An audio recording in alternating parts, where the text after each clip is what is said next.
This video is designed to provide you with important tips on how to achieve top-notch performance from your new Holland Roll-Belt Baler. We supply this video as a supplement to your operator's manual. Remember, it's important that you read the operator's manual completely before using your new baler, and pay special attention to all safety precautions stated in the manual. New Holland Roll-Belt balers are designed to make smooth, well-formed bales. After watching this video, reading your operator's manual, and spending time in the field yourself, you'll be able to make bales just like this one. Now let's look at some important information on how you can get the most out of your new Roll-Belt baler. First, we'll talk about the necessary adjustments you'll need to make before going to the field. Then, we'll offer some operating tips and driving techniques to help you consistently make dense, well-formed round bales. To start, you'll need the proper size tractor. Check your baler operator's manual for the recommended PTO horsepower requirements for your particular baler. Then, check your tractor wheel spacing to make sure it's wide enough to feed the ends of the pickup without driving on the windrow. This is critical in making good, dense bales. When matching the baler to the tractor, it's important to properly align the PTO, reducing stress on the driveline. The adjustable clevis hitch makes it easy to adjust to any tractor. The pickup flotation spring should be adjusted to carry as much of the pickup weight as possible. This will prevent the pickup from bouncing excessively in the field. Adjusting instructions are in your operator's manual. On the Model 650 and 660 auto wrap units, bale size is adjusted by loosening this nut and rotating this bracket until the desired size shown on the decal is reached. Bale size adjustment on all Bale Command models is done through the Bale Command Operator's panel. Pressing the bale size key shows you the current preset bale size. To change the preset size, press the plus or minus key while holding down the bale size key. When you see the size you want, simply release both keys. This will make your selection the new preset bale diameter. After making a couple of bales, the Bale Command box must be calibrated. You'll need to eject the bales and measure them, checking the actual bale diameter. Refer to your operator's manual for the proper procedure for calibrating the Bale Command unit. With the tailgate raised, move the tailgate hydraulic lockout valve into the locked position and try to lower the tailgate. If the tailgate will not lower, the lockout is working properly. Be sure to engage the lockout valve if anyone is working around the baler with the tailgate raised. After closing the tailgate, watch the tailgate latch pointer move toward the latched position. This alerts the operator that the tailgate is latched and ready for baling. An alarm will sound on all Bale Command units if the tailgate is properly latched. Now let's move to the bale density system. This relief valve adjusts belt tension, which controls the density of the bale. Bale density will increase as the pressure setting is raised. After making an adjustment, raise the tailgate and check the pressure gauge found on the right front panel of the baler. This allows you to set the proper belt tension before going to the field. A variety of baling conditions, such as a change in the moisture content of the material being baled, will require adjusting the pressure setting to maintain consistent bale density. Adjust bale size and density to keep the bale weight below the maximum allowed: 1,000 pounds on the Model 640, 1,600 pounds on the Model 650, and 2,000 pounds on the Model 660. The next step is to thread the baler with twine or net. Complete instructions, including detailed pictures and diagrams, are found in Section 2 of your operator's manual. The amount of tension on the twine is determined by twine guide clamps. They're located inside the twine box on all models, as well as 2 additional clamps on the Model 660. These should be set to keep enough tension on the twine to avoid slack while wrapping. Too much twine tension will cause difficulty for the twine to start wrapping. On auto-wrap balers, adjusting the number of twine wraps is accomplished by moving this belt to any 2 of 4 sheave combinations. This allows 4 different numbers of wraps: 10, 14, 18, or 23 times. Also, if a field is completed and a full-size bale is not reached, simply get off the tractor, trip this lever, and the system will wrap the bale. The Bale Command system allows you to select one of 3 preset twine wrap patterns, or to program any custom wrapping pattern you design. Net wrap users can program in their netting in whole wraps or quarter wraps. See your operator's manual for details. Net units are also equipped with a switch on the side of the baler. This allows you to easily switch from net to twine and back again.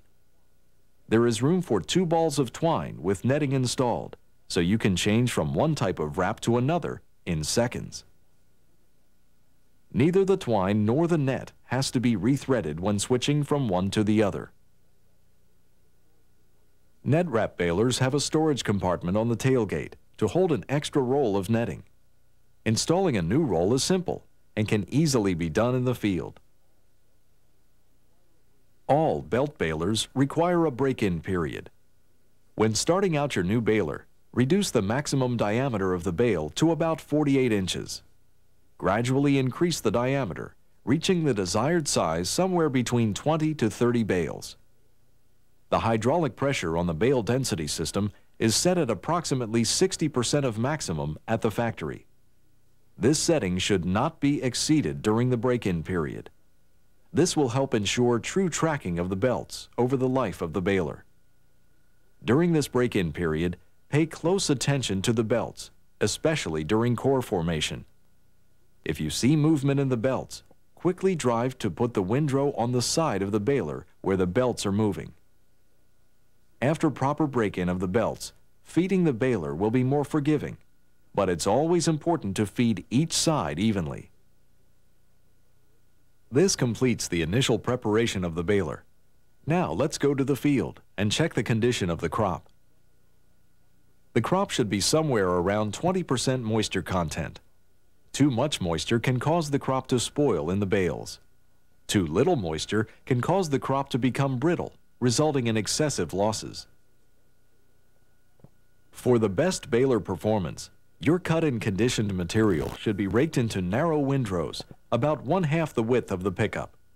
This will allow you to weave and properly position the material in the baler, resulting in dense, uniform bales. If the material is extremely heavy, try to keep the windrows inside the width of the pickup, which will still allow you to weave and feed the sides in a uniform manner. When you're in the field and ready to bale, lower the pickup by rotating this crank handle.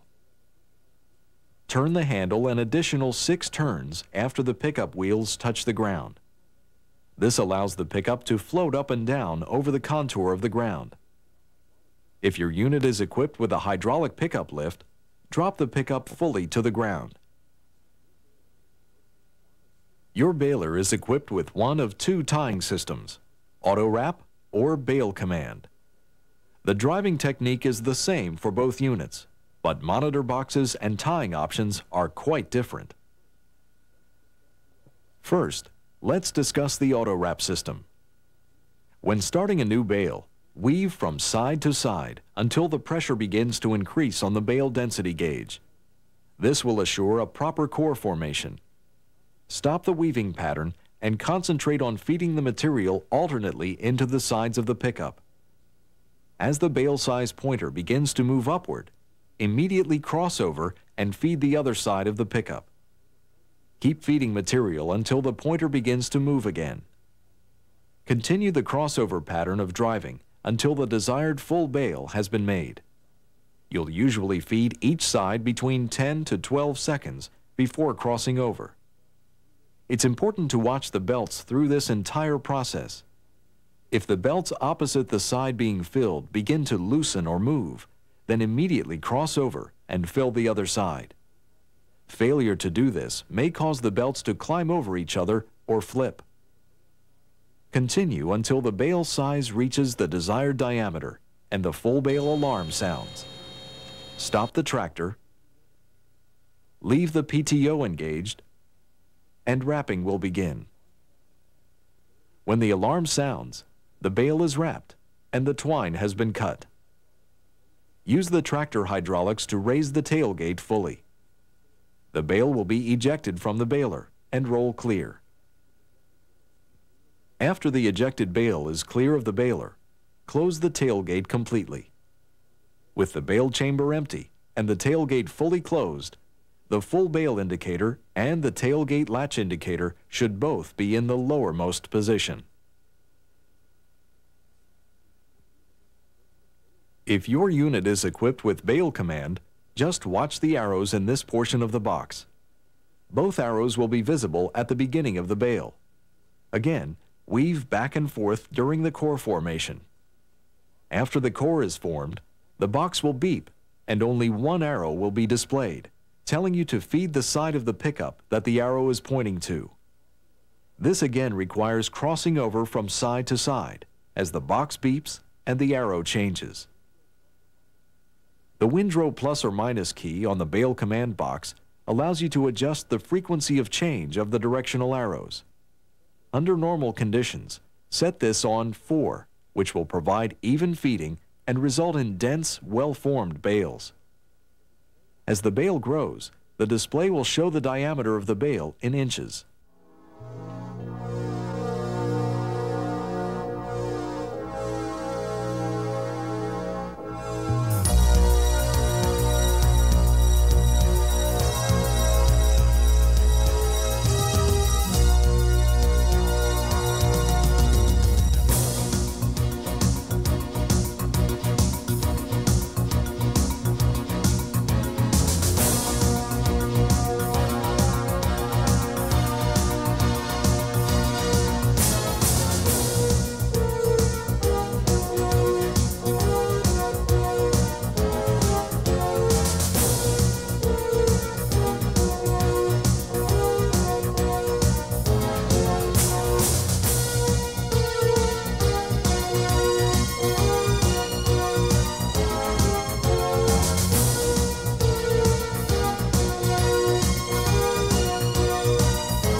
Like the auto-wrap system, the Bale Command box will sound an alarm when the bale has reached the programmed size.